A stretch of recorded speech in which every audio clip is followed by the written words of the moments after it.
Il existe de nombreuses questions à propos de la masturbation, notamment des interrogations sur les effets négatifs de la masturbation. Est-ce qu'elle déforme ou réduit la taille du pénis? Est-ce qu'elle fatigue l'organisme au long cours? Est-ce qu'elle rend stérile? Est-ce qu'elle provoque des problèmes d'érection ou d'éjaculation? Et d'autres questions de ce genre. Toutes les réponses dans cette vidéo.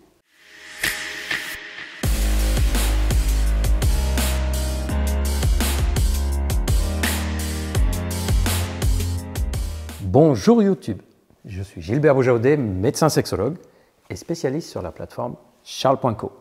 Sur cette chaîne, vous trouverez des réponses à vos questions de santé et de bien-être. Sur la sexualité, bien sûr, mais aussi sur la digestion et le confort intestinal, sur le sommeil ou encore la chute des cheveux. Pour ne rien rater de ces informations, n'oubliez pas de vous abonner et d'activer la cloche de notification.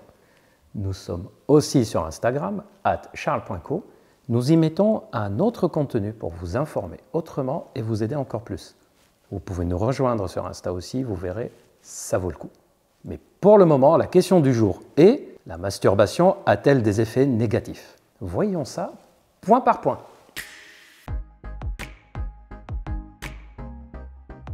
Beaucoup d'hommes ont une courbure congénitale du pénis, c'est-à-dire que le pénis n'est pas droit, mais un peu ou beaucoup courbé. Ça peut être vers la gauche ou la droite, le haut ou le bas. C'est extrêmement fréquent. D'ailleurs, les pénis parfaitement droits et symétriques sont plutôt rares. Mais ce n'est que quand la courbure est très importante qu'elle va gêner la vie sexuelle. Par exemple, une courbure avec un angle presque droit, ou une courbure vers le bas et vers un côté en même temps.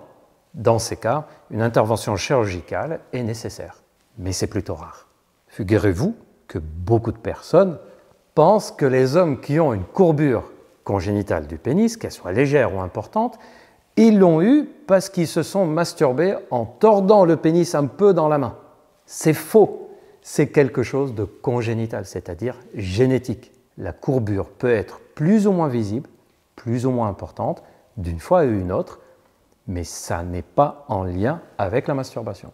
Il y a cependant une situation où la masturbation peut provoquer une déformation du pénis. Si on la pratique de façon violente ou en forçant le pénis, en le pliant par exemple, ou en le tapant ou en l'écrasant, en exerçant une pression forte dessus, ce type de pratique peut provoquer des micro-lésions, des micro-traumatismes, qui donnent plus tard des fibroses, c'est-à-dire une perte d'élasticité du pénis. Et si certaines zones du pénis perdent de leur élasticité, ça va le déformer au moment de l'érection. Donc, la masturbation, sans mouvement ni pratique traumatisante pour le pénis, ne poserait pas de problème. Quant à la taille du pénis qui pourrait rétrécir à cause de la masturbation, la réponse est non.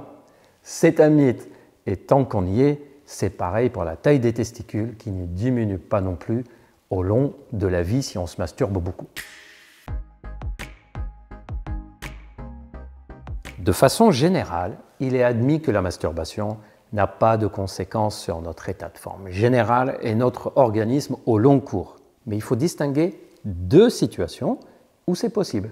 La première situation, et c'est du bon sens, juste après la jouissance, l'orgasme, on peut être, bien sûr, plus ou moins fatigué, un peu plus paisible, et on a donc moins d'énergie, le temps que l'organisme récupère des décharges d'hormones et de neurotransmetteurs, ou plutôt le temps qu'il en profite. Cette période transitoire est très variable d'une fois à une autre et d'une personne à une autre. Et justement, on en arrive à la deuxième situation.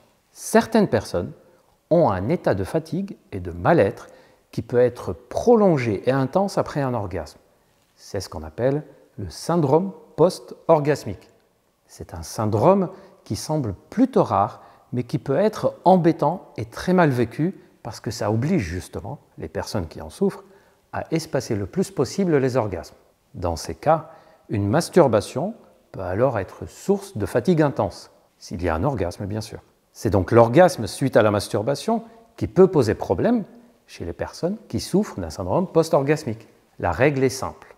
Si après l'orgasme, vous avez un état de détente et d'apaisement que vous appréciez, c'est qu'il n'y a pas de problème particulier. Mais si après l'orgasme, vous avez un état de mal-être, de fatigue désagréable qui dure longtemps ou autre ressenti négatif, c'est que vous avez peut-être un syndrome post-orgasmique et dans ce cas, n'hésitez pas à consulter les spécialistes de cette question comme les médecins sexologues. Non, la masturbation ne rend pas stérile. Il n'y a pas de lien entre la masturbation et la capacité du corps à fabriquer des spermatozoïdes. Mais restons quand même logiques avec du bon sens. Quelqu'un qui se masturbe 1, 2 ou 3 fois dans les 24 heures avant d'avoir un rapport sexuel a naturellement moins de chances d'obtenir une grossesse lors de ce rapport sexuel. C'est tout simplement parce qu'il a évacué du sperme, et donc des spermatozoïdes, et qu'il n'a pas laissé le temps au corps d'en refaire avant le rapport sexuel. Donc, la masturbation ne donne pas de problème de stérilité, mais si vous avez un projet d'enfant, diminuez ou espacez les masturbations pour augmenter les chances d'obtenir une grossesse lors des rapports sexuels. Comme souvent, pour répondre à cette question, il faut parler de la façon dont on se masturbe et non de la masturbation en tant que telle. Par exemple, la masturbation qui se fait de temps en temps, sans forcer ni utiliser des techniques spéciales au niveau du pénis, avec une sensation psychologique qu'on se fait simplement plaisir, avec des pensées érotiques sexuelles, avec ou sans visionnage d'images porno. Ce type de masturbation ne posera pas de problème. En revanche, les situations qui peuvent poser problème sont les suivantes. Une masturbation qui est devenue une dépendance, une addiction. Dans ce cas, il y a un mal-être qui s'installe et c'est ce mal-être qui peut alors provoquer des troubles de l'érection ou de l'éjaculation. Une masturbation qu'on fait sans vraiment avoir envie, mais par habitude, en regardant du porno par exemple, peut habituer le cerveau à ne jouir qu'en regardant des images et donc posera problème d'érection ou d'éjaculation lors des rapports sexuels si on ne visionne pas ces images. Une façon de se masturber en serrant très fort ou en comprimant le pénis ou en utilisant des techniques qu'on ne peut pas refaire lors des rapports sexuels va aussi poser des difficultés pendant l'acte. Ce n'est donc pas la masturbation qui provoque les troubles sexuels, mais la façon de le faire et l'état d'esprit dans lequel on est quand on l'a fait.